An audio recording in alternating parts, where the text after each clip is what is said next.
So thank you all so much for being here, and I really want to thank the organizers for inviting me. So there's actually going to be two parts of my talk. The first part, I will introduce you to Immunix as a company, as well as our XTEN technology. And the second part, I'll show you some results from our blood factor engineering. Specifically, I'll talk about factor VIII engineering, and I will end the talk with some of our results on factor VIII-XTEN and how they behave in the presence of factor VIII inhibitors. Okay. So Immunix was founded in 2006 by Dr. Stemmer and Dr. Schellenberger. There's about 30 of us in Immunix, and we're located in Mountain View, California. We're independent and profitable through many of our partnerships, and our core technology is a half-life extension technology that we call XTEN. So our goal is to make better drugs with better efficacy, safety, and improved dosing frequency.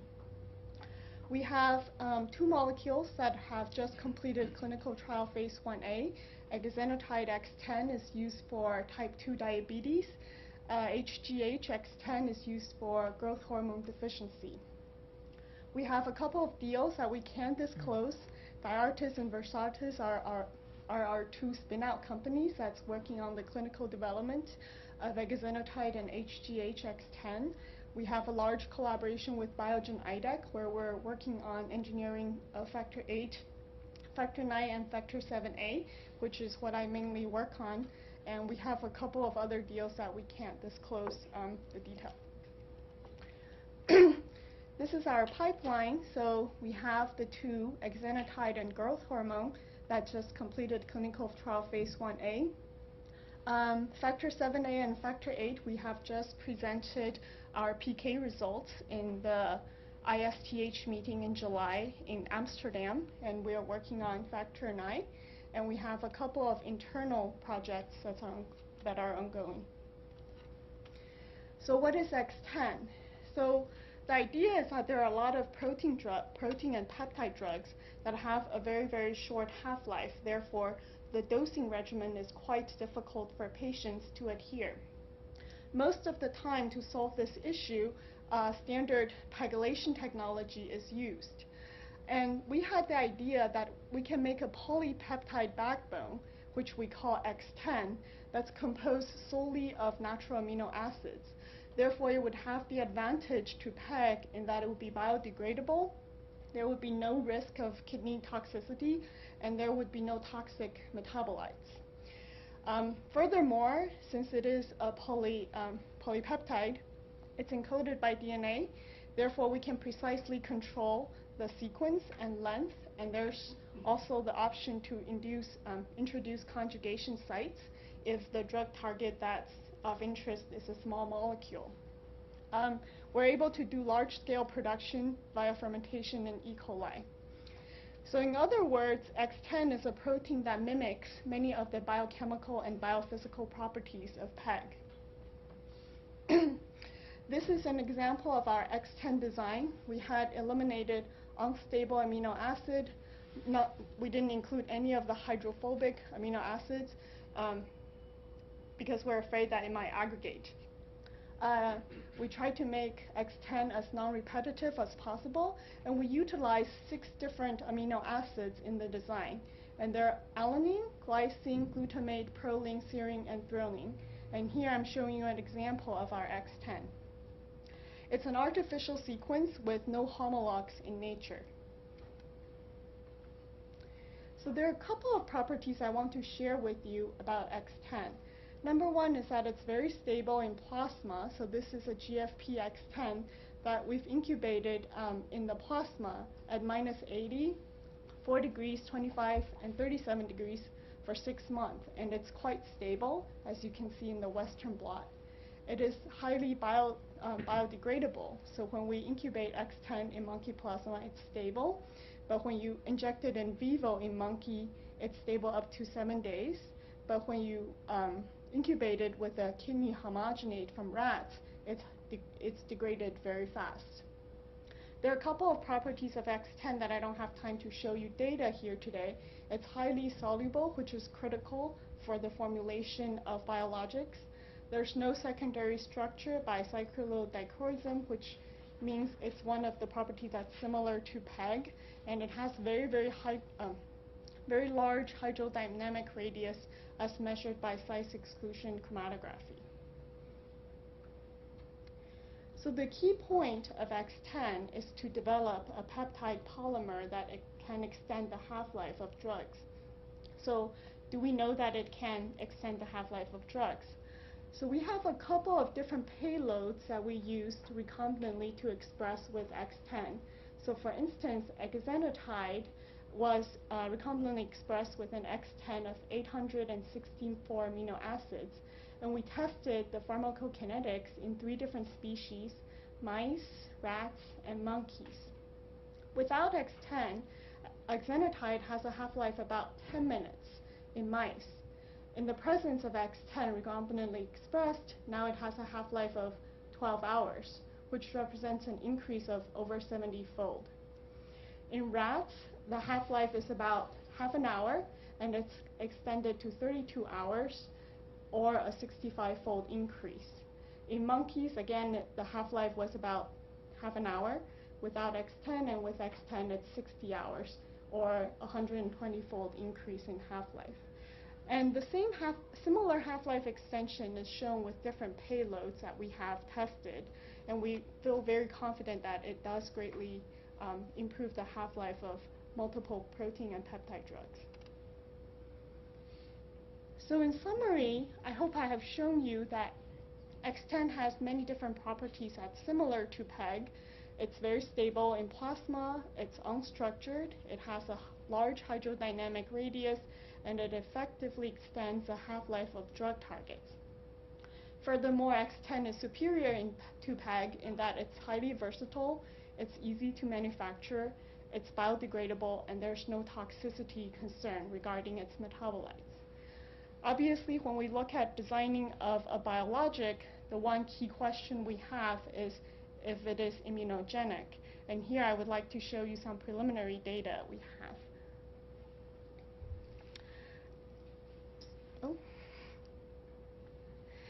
So when we first started designing XTEN, we did have the idea in mind that this protein likely will need to be not very immunogenic.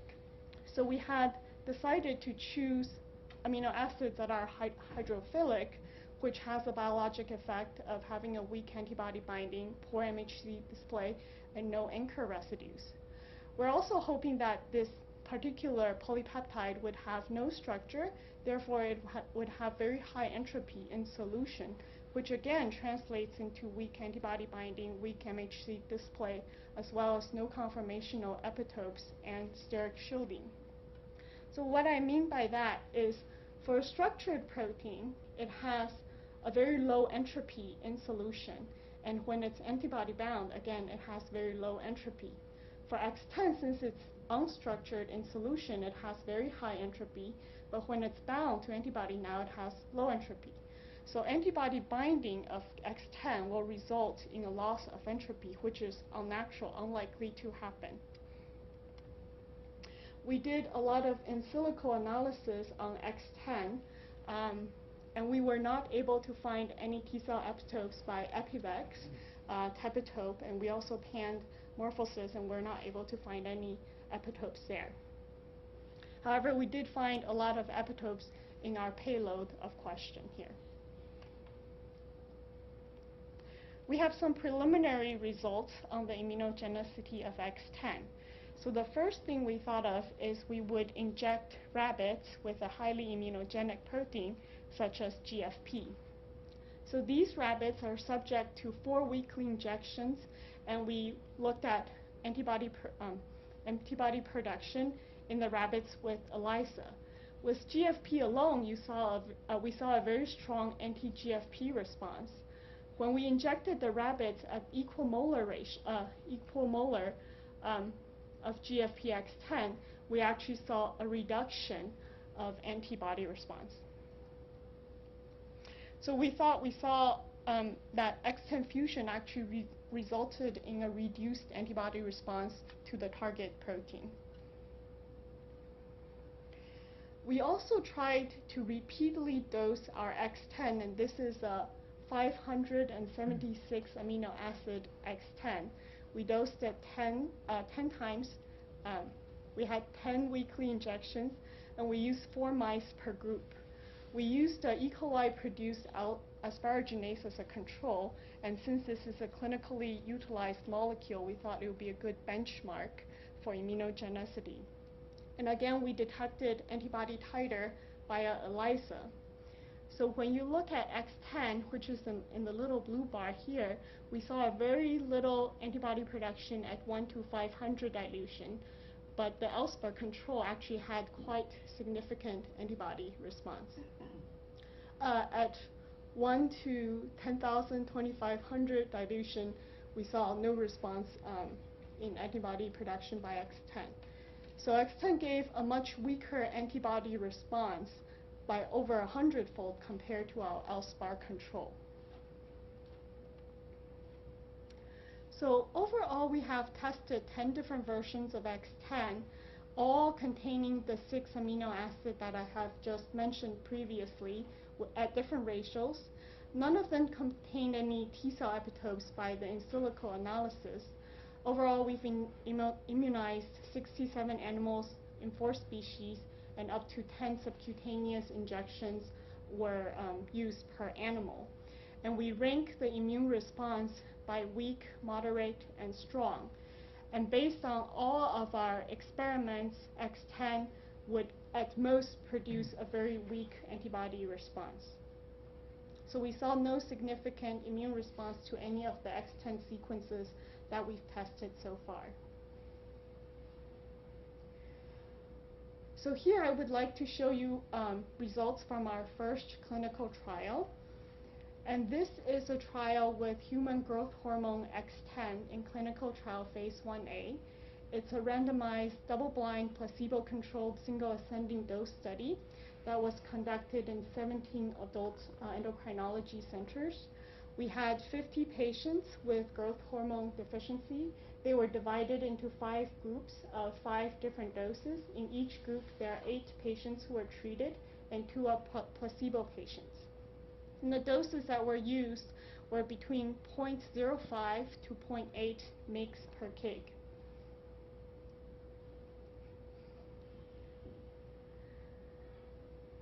So on the left-hand side, what I'm showing you is the PK analysis of the hGH-XTEN.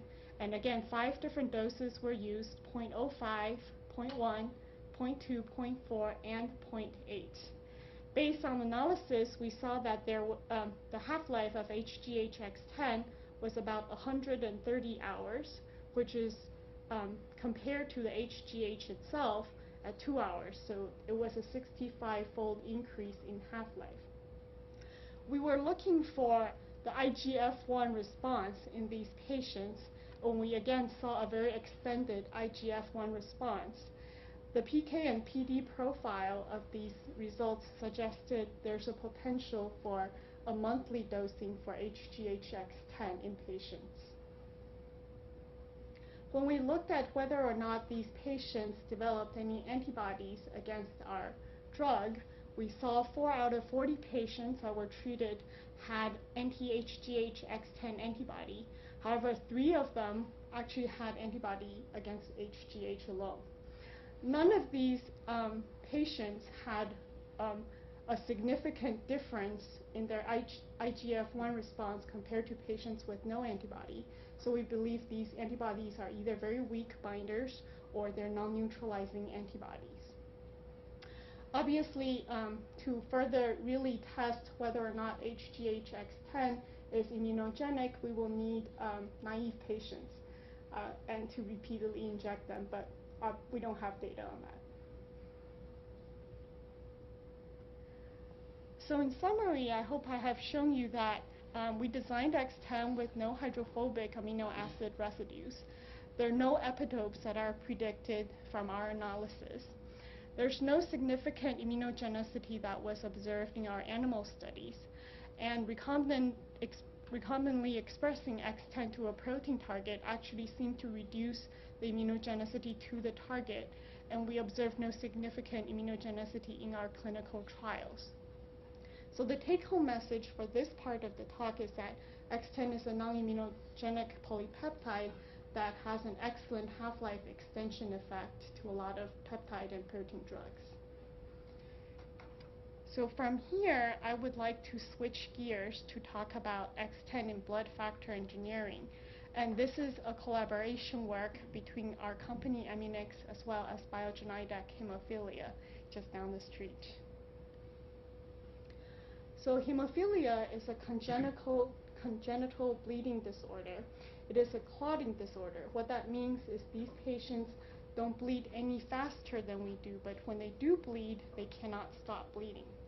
So the major symptoms are that they hemorrhage after injuries, and they also experience spontaneous joint or deep muscle bleeding. And this could be quite severe as a repeated bleeding into a joint results in a target joint, which results in severe arthropathy that require orthopedic surgery for treatment. There are two types of hemophilia, hemophilia A and hemophilia B, both resulting from blood factor deficiency. Hemophilia A results from factor VIII deficiency, whereas hemophilia B results from factor IX deficiency. Both factor VIII and factor IX are encoded on the X chromosome. Therefore, they're both sex-related recessive disease. Hemophilia A occurs in about 1 in every 5,000 to 10,000 male births. Hemophilia B, 1 in 30,000 male births. There are a total of about 500 hemophilia patients worldwide, and 80% of them are hemophilia A, and 20% of them are hemophilia B. The standard of care for both hemophilia A and B are factor replacement therapy. In other words, we would give hemophilia A patients blood factor VIII, and we would give hemophilia B patients blood factor IX. There is no cure for hemophilia. These patients will have a lifelong relationship with the drug they're being treated with. And there are two key challenges to the management of hemophilia. One is patient adherence. With the current available blood factors available, factor VIII requires 3 to 4 doses per week, and factor IX requires 2 to 3 doses per week. And keep in mind, they have to do this all their lives, and each injection will take about 10 minutes. There's also inhibitor development that Dr. Rath has touched upon. The inhibitor development is about 20 to 40% for factor VIII, but immune tolerance induction has been highly successful in about 70% of the patients who develop inhibitors. For factor IX, only about 3% patients will develop inhibitors, but this is actually serious because immune tolerance induction often does not work for hemophilia B patients. So we think XTEN is uniquely well suited for blood factor engineering in two ways. So XTEN can increase the circulating half-life of blood factors by a lot, which would increase patient adherence if dosing is easier. And there's also the potential that it may reduce immunogenicity. So let's look at the blood factors again. So factor VIII has a half-life about 8 to 11 hours, and that requires 3 to 4 doses per week. And there's 20 to 40% of patients who will develop inhibitors. Factor IX has a half-life of about 34 hours and has a dosing regimen of 2 to 3 doses per week, and 3% patients will develop inhibitors. And we think XTEN can be utilized to engineer these blood factors for better treatment. And today, due to time restraints, I'm only going to present our efforts on factor VIII-XTEN. So factor VIII is a very complex protein. It has 6 domains. The A1, A2, B domain is largely deleted in our molecule here. A3, C1, and C2. Our first thought in engineering a factor VIII-XTEN is to recombinantly express XTEN to the C termini of factor VIII. When we look at how this molecule behaves in hemophilia A mice, So these mice are similar to hemophilia A patients in that they don't have factor VIII. So we're comparing this to Zinsa, which is a clinically used recombinant factor VIII produced, I believe, by Pfizer. It has a 7.6-hour half-life in hemophilia A mice, but our factor VIII-XTEN has a 12-hour half-life in hemophilia A mice. So this represented a 1.6-fold half-life extension in hemophilia A mice. So we were quite excited. A second mouse model that we wanted to look at for factor VIII-XTEN is the von Willebrand factor VIII double knockout mice. So in circulation, over 95% of our factor VIII is actually bound to von Willebrand factor, and von Willebrand factor is critical for stabilizing factor VIII. Without von Willebrand factor, factor VIII would be very, very unstable. So as you can see here, Zinsa has about 15 minutes half-life in these double knockout mice, whereas our factor VIII-XTEN has a 3.4-hour half-life in these mice. So that represents a 14-fold half-life extension in these mice. So while this is very exciting, there are actually a lot of molecules currently in clinical development that display about 1.6-fold improvement of half-life. So our next question is, can we put XTEN somewhere else and further extend the half-life? So we came up with a library construction strategy. Since we don't know where to put XTEN, we decided to put it everywhere and see what happens.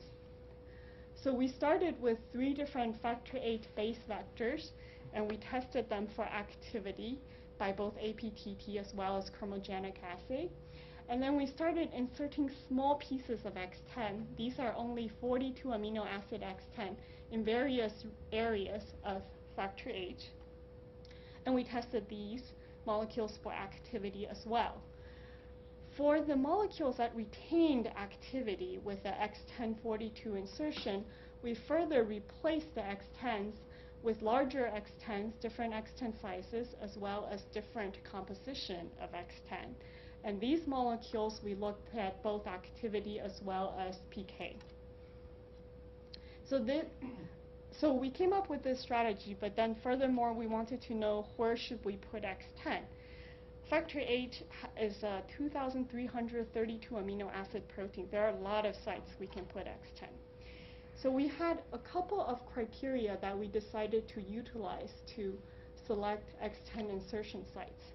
So we think XTEN is extending the half-life, number one, by increasing the hydrodynamic radius of a molecule, but factor VIII is already huge. And then number two, by blocking receptor-dependent clearance pathway. So the first thing we think is, well, XTEN should be on the surface. So we looked at the ASA, accessible surface area, from 2 different structures. Number two, we know that any protein that's well conserved between species, the conserved residues are probably important. So we do not want to disrupt any of the residues that are highly conserved. So we looked at Shannon entropy for interspecies variability. So we wanted highly accessible, not very conserved. And we also did not want to disrupt any secondary structure. So we don't want to put XTEN anywhere that's going to disrupt a secondary structure. And after all these criteria, we also looked at known hemophilia mutations, and we avoided areas of hemophilia mutation. So with that, we actually came up with 37 different sites for XTEN AE42 insertion. And this is the front of the molecule of factor VIII, and this is the back of factor VIII. And all these little blobs that I'm showing here are insertion sites that are made. All of the green sites are the ones that tolerated XTEN very well and displayed activity of 0.1 IU per mil, and there are 11 of them. The green and yellow ones are the ones that displayed any kind of activity at all. The red ones did not have any residual activity. So we had 37 sites, 22 sites had retained some activity, 11 sites had retained over 0.1 IU per mil. We then made large XTEN insertions. So these are AE144 insertions. 18 sites actually tolerated our XTEN AE144 insertions very well. 16 of the 18 sites clustered in very specific A-domain loops, as I will show you in the next slide. So again, when we selected for XTEN insertions, we looked for highly accessible surface area, a lot of interspecies variability, no secondary structure. And here I'm summarizing the data from AE42 and AE144. All of the green triangles are labeling the sites that retained over 0.1 IU per mil activity. All the yellow triangles show some activity, and all the red triangles have no activity at all. So we basically saw that most of the sites that tolerated XTEN well reside into these 6 loop regions. So we found 2 loops in A1, 2 loops in A2, and 2 loops in A3 that tolerated XTEN very well. So from there, we decided to make a combinatorial library of 2 to 5 XTEN per each molecule of factor VIII. And we looked at both their activity as well as their PK. Right now, we have made over 400 different constructs, and the half-lives of 92 recombinant factor VIII were tested in double knockout mice. So this is what we've seen. So this is PK analysis in DKO mice, and keep in mind, Zinsa has a 15-minute half-life in these mice. For 1XTEN, we screened 16 1XTEN molecules, and they displayed a half-life between 2.5 to 4.5 hours. We screened 19 2XTEN molecules that has a half-life between 4 to 10 hours. We screened 40 3XTEN molecules that displayed a half-life of 9 to 16 hours. And we screened 12 4XTEN molecules and 5 5XTEN molecules. So you can see XTEN insertions effectively extended the half-lives of factor VIII, and it seems to correlate with the number of XTEN that you have in the molecule. So I would like to end my talk on some of the preliminary results that we have on how factor VIII XTEN proteins behave in the presence of inhibitors. So I need to introduce you to the Bethesda assay. So the Bethesda assay is a standard assay that we use to quantify factor VIII inhibitors. How it works is that you would incubate the patient plasma in red with control plasma that has normal factor VIII activity in different dilutions. So 1 to 1, 1 to 2, 1 to 4, 1 to 8, 1 to 16, 1 to 32. And you measure the activity in a factor VIII assay. What you're looking for is a dilution that gives you 50% activity. So a Bethesda unit is defined as the amount of an inhibitor that neutralizes 50% of 1 unit of factor VIII activity after 2 hours incubation at 37 degrees. So if this were your assay result, your Bethesda unit in your patient plasma is a reciprocal of the dilution where you obtained 50% normal factor VIII activity. So this patient has 4 Bethesda units per mil. So in order to test whether or not our factor VIII XTEN is more resistant or less resistant to the marketed molecule, to the inhibitors, we used a modified Bethesda assay. So the goal is to determine whether XTEN shielded factor VIII from recognition by pre-existing inhibitors. So 2 different experiments were conducted. So we have patient plasma incubated with rFVIII, which is another recombinant factor VIII molecule that's available in the market at different dilutions. Or we would incubate the patient plasma with factor VIII XTEN at different dilutions. And therefore, you'll measure an apparent Bethesda unit here and an apparent Bethesda unit here. But the inhibitor you have is exactly the same because you're using the same patient plasma. So a lower apparent Bethesda unit translates into decreased inhibitor recognition. So just to give you a hypothetical results. So for instance, if with rFVIII you achieve 50% activity at 1 to 8 dilution, then your inhibitor titer in rFVIII is 8 Bethesda unit per mil. But if you achieve 50% activity of factor VIII-XTEN with 1 to 2 dilution, then your inhibitor titer is now 2 Bethesda units per mil. And this means the factor VIII-XTEN is more resistant towards inhibitor. And the reason is because you actually need more patient plasma here to reduce the activity by 50%. So what we've actually done is we took plasma from 2 patients of known inhibitors, and we did the modified Bethesda assay that I just showed you. So for patient 04483, the refractal curve is shown here. The apparent Bethesda unit that was measured is 12 IU per mil. The same experiment was performed with 2 different factor VIII-XTEN proteins, and these are purified factor VIII-XTEN proteins with 4 different XTENs. They're numbered factor VIII-XTEN 088 and 090, and the apparent Bethesda unit is 2.5 and 3.4. So they're quite a bit more resistant than refractal. For patient 05505, the apparent Bethesda unit that's measured with refractal is 66 BU per mil, whereas for 088 it is 8 BU per mil, for 090 it's 12 BU per mil.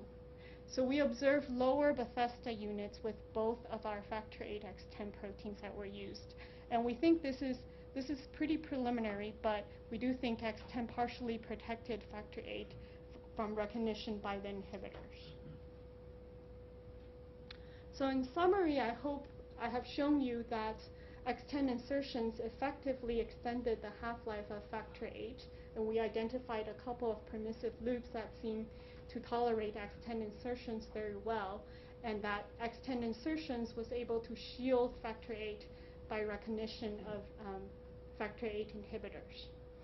We do believe that our factor VIII-XTEN molecule has the potential to significantly impact and change the current hemophilia care. If the inhibitor resistance is true, then they can be used as a bypassing agents for people who have factor VIII inhibitors and do not respond to immune tolerance induction. And with that, I would like to thank the Immunix and Biogenidec hemophilia team. There's a lot of work that was involved, and please do visit us on our Immunix website and let us know if you have any thoughts or suggestions. Thank you very much, Beth. That's very, very interesting indeed. Questions of Federico about? It's more of a general question, but also related to factor VIII. Because usually when you go and modify these molecules, then maybe increase the half-life and so on, but then how does it behave as a cofactor? It's more of a biochemical. How does it behave? Does it work the activity of this factor VIII modified? Because I don't think you showed me data. Oh, in clotting activity. Yeah, Yes. I apologize. All of the results shown here are actually activity. These are not ELISA-based PK data. These are all activity. Yeah, but I assume that you measure your Bethesda against standard made of the same modified factor. Yes. So then my question is, how does it compare with the native form? So that's an interesting question. So the activity measurement for factor VIII, you can use a chromogenic assay or an APTT assay, and there's actually discrepancy in that. What I can say is that in one of the assays we have compared to wild type activity.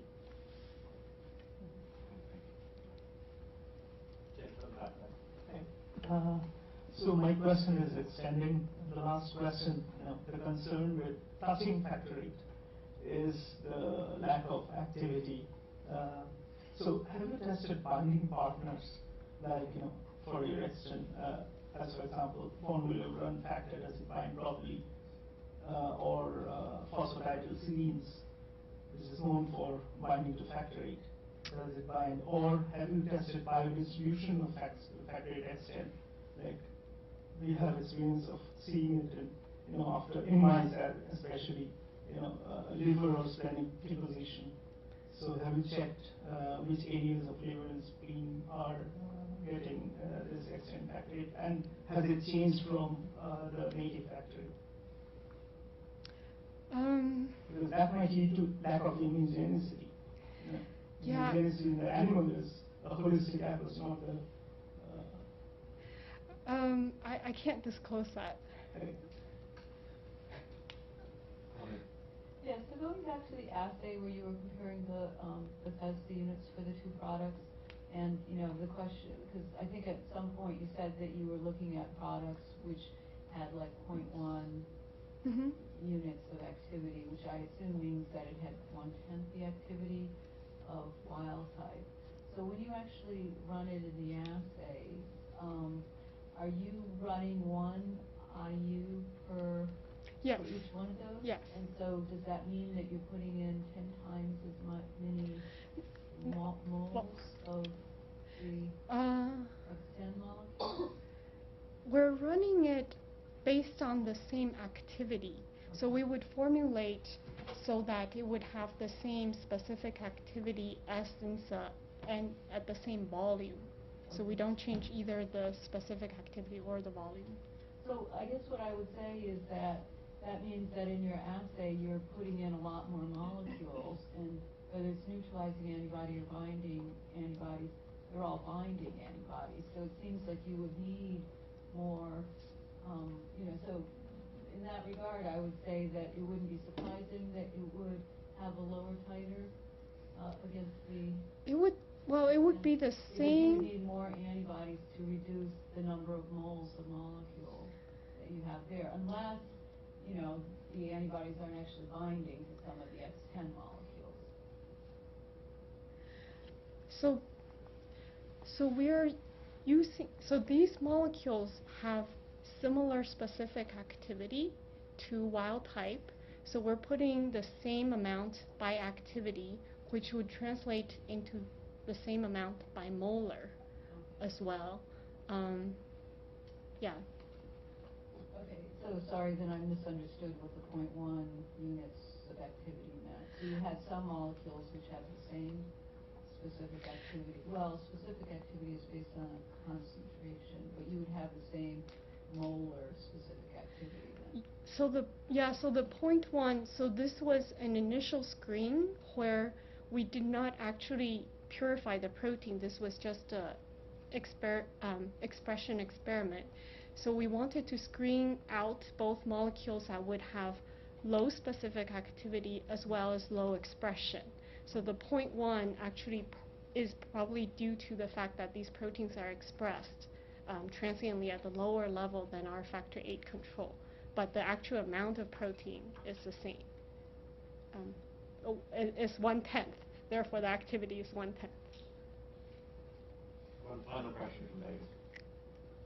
Just to expand on Bonnie's point, I mean, your XTEN molecule clearly has a longer half-life. Now, during the Bethesda assay, there will be some degradation, some breakdown of factor VIII. So you're saying, you're claiming that it binds less inhibitory antibodies. Surely you can't equate the two molecules because one has a longer half-life. Therefore, it may appear that it's binding less inhibitory antibodies. But yes, will need that's a valid point. Yes. Yes. Very well. Thank you very much, Beth. Thank you. So we're going to break for lunch.